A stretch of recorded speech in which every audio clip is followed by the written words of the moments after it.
pronta para falar com a gente.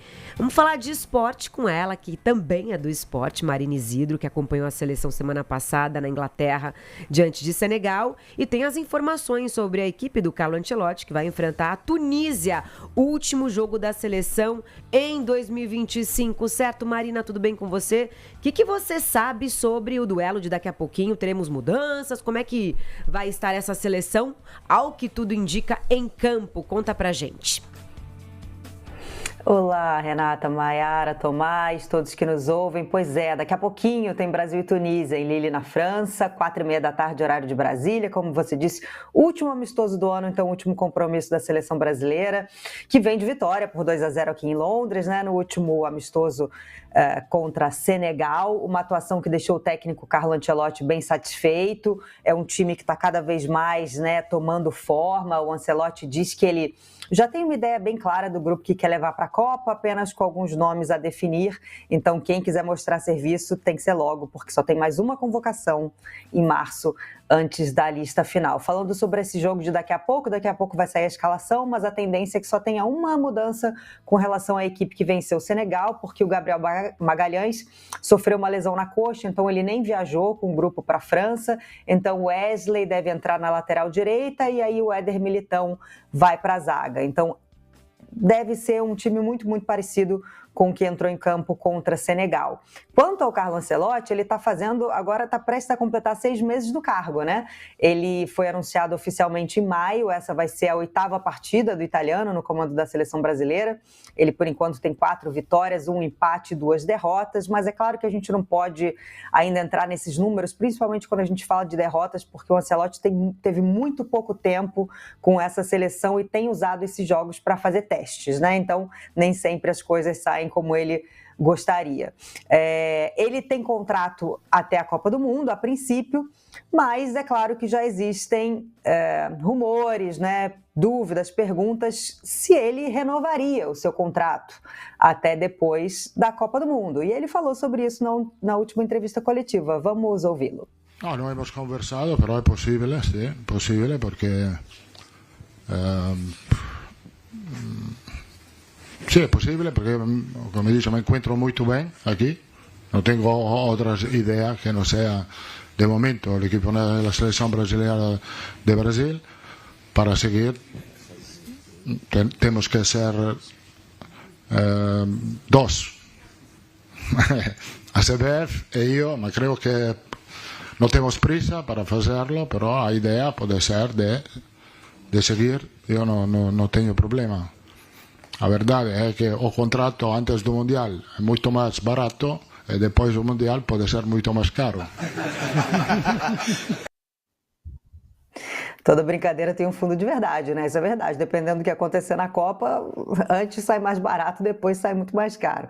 Mas eu estava até conversando a gente conversou com alguns jogadores, né, na área de entrevistas depois da partida contra o Senegal, e o Ederson me falou assim, ele falou, a seleção precisava de um treinador com nome grande. E eu acho que é realmente notável, né, a diferença depois da chegada do Ancelotti, como ele tem dado uma organizada nessa seleção, e eu vejo por aqui também como o interesse da imprensa europeia na seleção brasileira aumentou nesses últimos meses desde que ele assumiu, sabe? Quando você vai nas entrevistas coletivas dele, tem muita imprensa internacional e a cobertura geral cresceu realmente muito por aqui desde a chegada dele, né? Claro, sempre existe um interesse no Brasil, mas um nome como o Ancelotti traz consigo ali muita credibilidade, né? Pois é, né? E eu sempre falo, a seleção mudou de patamar com o Ancelotti. Isso não tem a ver com a nacionalidade dele, mas tem a ver com o currículo, com a carreira, com a pessoa, né? Esse humor dele um pouco sarcástico, mas que faz bem para a seleção, ele blinda bem o grupo.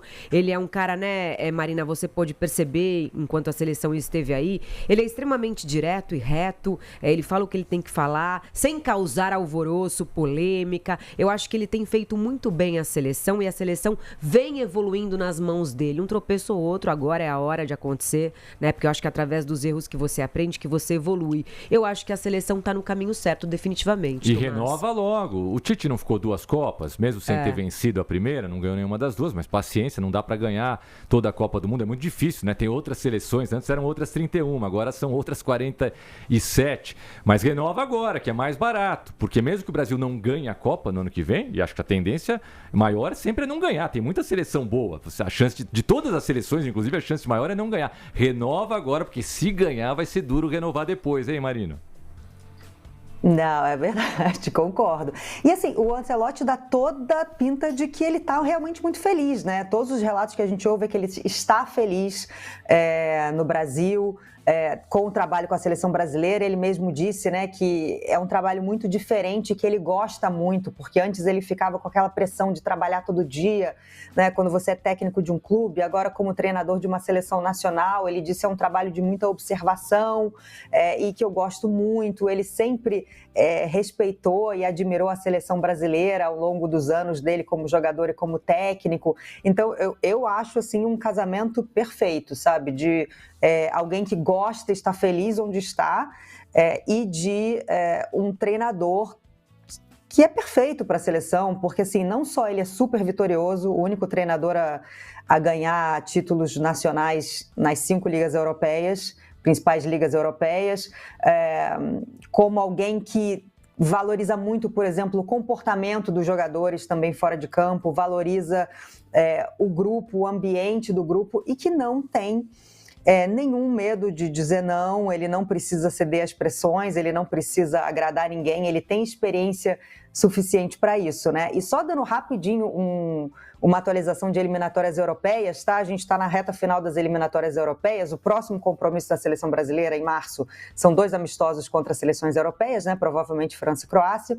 Ontem a Alemanha se classificou para a Copa, Alemanha e Holanda. Então agora eles se juntam a Inglaterra, França, Croácia, Noruega e Portugal. Essas são as seleções europeias, por enquanto, classificadas para a Copa do Mundo. E a Itália vai disputar os playoffs pela 3ª vez. Pobre Itália. E o Ancelotti é italiano, né? Mas bobeou, dançou. A Itália que se vire, né? A gente não tem nada a ver com isso. Obrigada, Marina, mais uma vez. E bom jogo pra gente. Aliás, a Transamérica vai transmitir a partir das 4 horas da tarde. Eu tenho certeza que você vai estar ligadinha na gente, tá bom?